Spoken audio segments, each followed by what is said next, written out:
I was getting worried about you. Ren, we found it! You found what? Sanctuary!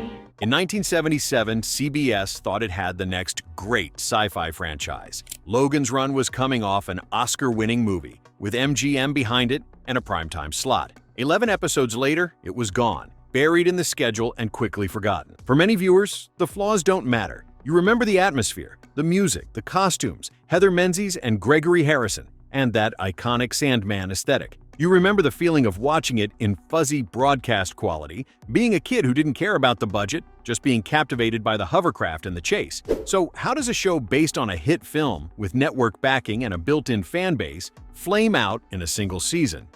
Origins. From novel, to film, to TV.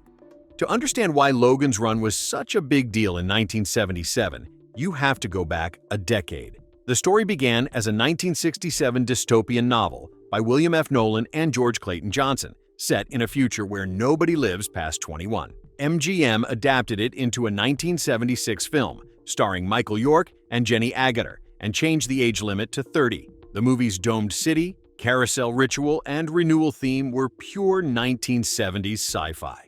Decadent, colorful, and just a little bit dangerous. The film did well enough to win an Academy Award for special effects and left a mark on pop culture. CBS, seeing the success of Star Trek reruns and the growing appetite for science fiction, greenlit a TV spin-off for the 1977-78 season. The plan was to take the movie's world and turn it into a weekly adventure, produced by Goff Robert Steiner Productions and MGM Television.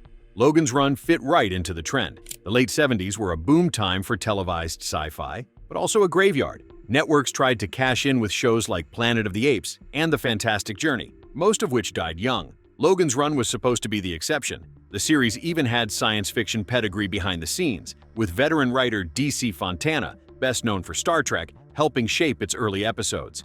What the TV show actually was.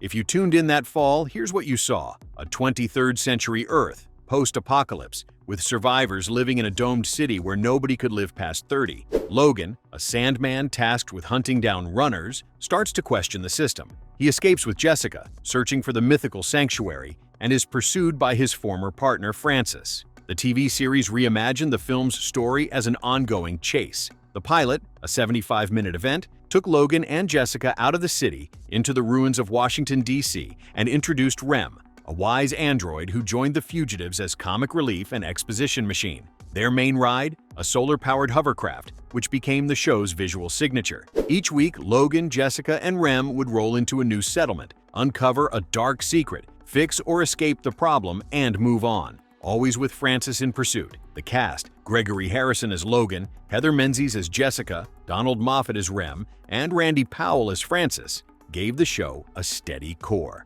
Watching it week to week, especially as a kid, felt like following a never-ending escape, always moving forward, never quite safe, with Sanctuary forever just out of reach. But the format was pure, rigid 1970s network TV, toned-down violence, moralistic resolutions, and an almost anthology feel with guest characters. Many fans later described the formula as the runners find an isolated community, discover its dark secret, then escape before the Sandmen arrive. It was comfort food for sci-fi fans, but it also meant the show could get repetitive fast.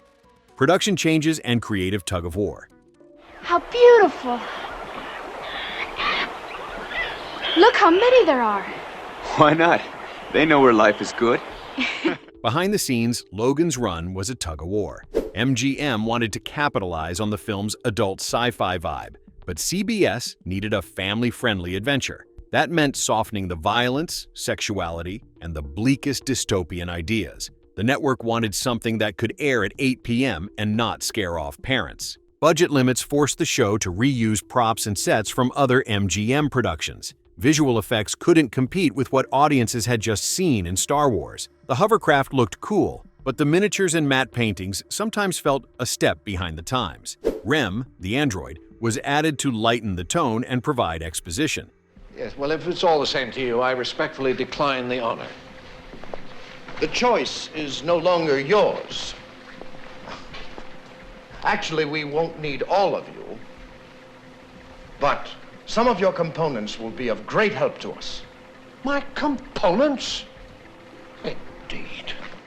He wasn't in the film, but on TV he became the glue that held the trio together. Francis, the relentless Sandman, was given a new motivation. If he could bring Logan back, he'd be allowed to live past 30. That twist changed the moral tension and sometimes confused fans of the original story. The result was a show that never fully satisfied either camp. It wanted to be a dystopian thriller, a roadshow, and a family adventure all at once. That constant push-pull left it with an identity crisis. That tension showed up on screen, giving the series a strangely fragile feeling, as if the world might collapse at any moment, not because of the story, but because the show itself was being pulled in too many directions. The ratings problem and time slot killer. Logan's Run premiered on CBS on September 16, 1977, with a 75-minute pilot, but from the start, it was up against tough competition. At one point, it was even up against Monday Night Football on ABC, a ratings juggernaut that crushed male-skewing shows like this. The time slot was brutal, and the show struggled to find its audience. By mid-season, ratings had dropped. CBS started preempting and shuffling the show around the schedule, a classic sign the network had lost faith. Fans later blamed these schedule changes for making it hard to follow the series consistently. For viewers who did find it, the constant time slot changes made Logan's Run feel like a secret show you stumbled upon by accident, never knowing when or if it would be there again. CBS executives were also worried about the cost. Logan's Run was expensive for a TV drama of its era. Sets, models, effects, and location shoots added up. Once ratings dipped, it became an obvious target for cancellation. Ultimately, only 14 episodes were produced. CBS aired just 11 in the original run, burning off the rest with little promotion in early 1978. For a show that started with so much hype, the end came fast and quiet. Why viewers drifted away?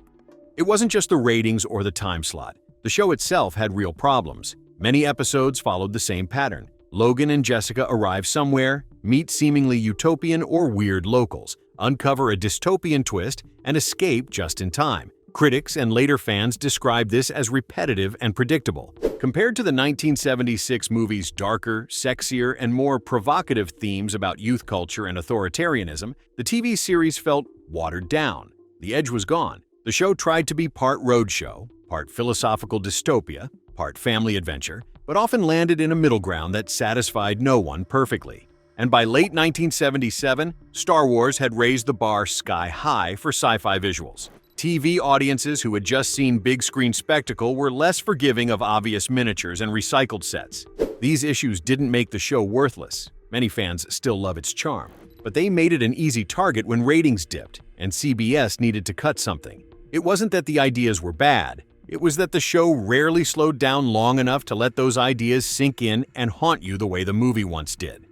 Fan reception, cult status, and syndication. Get away from her, Logan. The girl belongs to me. Despite its short run, Logan's Run developed a modest cult following. In the late 70s and early 80s, kids discovered it in syndication blocks or on fuzzy UHF reruns.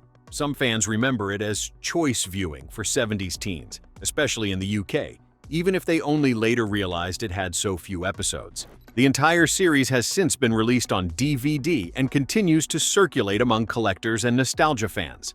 Online retrospectives and fan sites now describe it as a forgotten or underrated sci-fi show that deserved more time to deepen its mythology. If you watched it as a kid, you probably remember the hovercraft, the Sandmen, and the weird, isolated communities. Maybe you didn't notice the budget issues. Maybe you just remember the feeling of being pulled into a world that was both familiar and strange. For many fans, Logan's Run lives in memory not as a full series, but as flashes, specific episodes, eerie moments, or a single image burned into the brain during a quiet afternoon in front of the TV. Why it was canceled so suddenly. We still have to find our friend. Oh, your friend must be very special. He is to us. He's an android. A mechanical man? So, why did Logan's Run vanish so quickly? The official reason was poor ratings.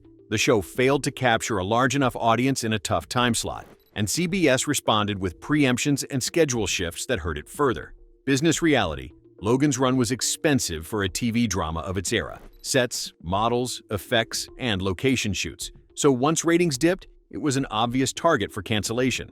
Creative factors played a role too. Episodic repetition, A toned-down version of the film's edge and a sometimes muddled identity made it harder to generate word of mouth compared to edgier or more distinctive shows. And in a 3-network world, execs had little patience. If a sci-fi show didn't quickly become a broad hit, it was disposable. Logan's Run joined a long list of 70s genre series that were cut short. Logan's Run wasn't killed by one big disaster. It died from a combination of bad timing, high costs, network impatience, and a show that never quite figured out what it wanted to be. In hindsight, Logan's Run feels less like a failure and more like a casualty of an era when television wasn't ready to nurture ambitious sci-fi, unless it became an instant, uncomplicated hit. Logan's Run is a perfect example of 70s genre TV acting as a rough draft for ideas later perfected in big-budget films or prestige TV. It was a show that tried to do something big, and even if it didn't last, it left a mark. Did you see Logan's Run when it aired? Or did you discover it years later in reruns or on DVD? Drop your memories in the comments. Favorite episode, favorite character, or just the moment you realized this show existed at all. If you enjoyed this trip back to the domed city, hit like and subscribe for more deep dives into the shows that shaped your childhood, and the ones that vanished before their time.